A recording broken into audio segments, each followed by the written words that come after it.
విదేశాల్లో చదవాలనుకుంటున్నారా? అయితే విదేశ్ కన్సల్ట్ ని సంప్రదించండి.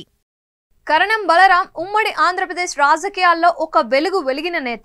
1978లోనే కాంగ్రెస్ నుంచి అద్దంకి ఎమ్మెల్యేగా గెలిచిన కరణం బలరాం ఆ తర్వాత 1983లో మార్టూరు నుంచి తెలుగుదేశం పార్టీ ఎమ్మెల్యేగా విజయం సాధించారు.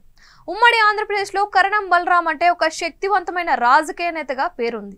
దివంగత మాజీ ప్రధాన మంత్రి ఇందిరాగాంధీ చేత శబాష్ అని ప్రశంసలు అందుకున్న చరిత్ర కరణం బలరాంది.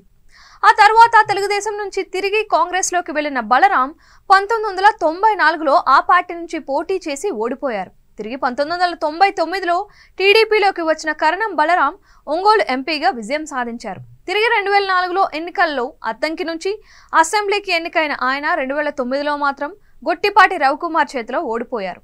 2014లో రాష్ట్ర విభజన జరిగిన తరువాత జరిగిన తొలి ఎన్నికలలో అద్దంకి నుంచి తన వారసుడు కరణం వెంకటేష్ ను పోటీ చేయించగా వెంకటేష్ ఆ ఎన్నికల్లో గొట్టిపాటి రవి చేతిలో ఓడిపోయారు. ఇక 2019 ఎన్నికల్లో చీరాలకు మారిన బలరాం అక్కడ టీడీపీ నుంచి పోటీ చేసి ఏకంగా 17,000 ఓట్ల మెజార్టీతో ఘన విజయం సాధించారు.